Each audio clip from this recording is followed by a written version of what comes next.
Un bouquin absolument remarquable. Pour la première fois en France, la France occupée vue par les Allemands. C'est aux éditions de l'Iconoclaste qui nous sont toujours habitués de nous faire des superbes livres d'histoire un peu à la portée de tout le monde. Et ça, c'est comme un Allemand en France, c'est-à-dire c'est toutes les lettres inédites qu'ont écrit les soldats allemands à leur famille sous l'occupation, en parlant des Français, de la France et de ce qui se passait en France à ce moment-là. Ils sont 80 000 en 1941, 1 million à la veille du débarquement en juin 1944. Ils sont issus tous les milieux, toutes les régions, certains ont quitté leur foyer pour la première fois, et bien sûr, qu'est-ce qu'ils peuvent faire quand ils sont dans un pays occupé en paix, puisqu'on a signé un armistice? Ils écrivent à leur famille, écrivent des journaux intimes, et c'est la première fois que c'est publié en France. Je veux dire, on n'avait jamais eu l'idée de publier des lettres de soldats allemands. En fait, l'autre côté, comme aurait dit Lewis Carroll, l'autre côté du miroir. Au début, ils sont très pro-Hitler. Au fur et à mesure, ça va un peu se désagréger. Il y en a qui sont gagnés par l'empathie, qui tissent des liens avec les Français. Après, il y a ceux qui vont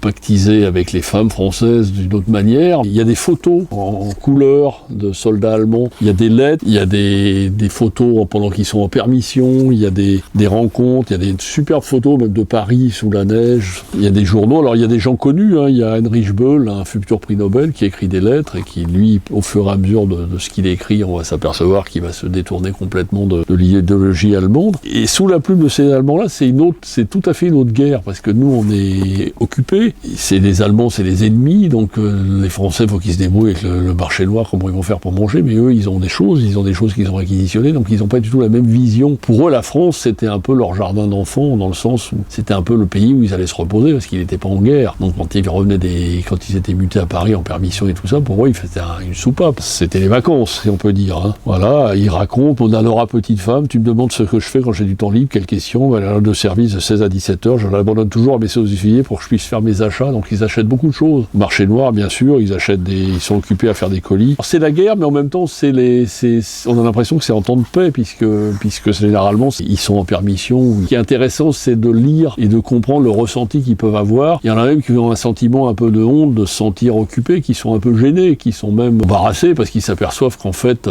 surtout dans les campagnes, qu'en fait, le paysan français, c'est le même que le paysan allemand. C'est l'occupation vue sous un autre angle, et c'est vraiment un bouquin, on se demande pourquoi il n'a pas été fait avant, mais c'était facile, en fait. Mais c'est vrai que, il y a 75 ans qui se sont passés, donc c'est aussi plus simple. S'ils n'ont qu'une envie, c'est de rejoindre leur femme et de retourner en Allemagne. Comme un Allemand en France, l'Itinéguide sous l'occupation.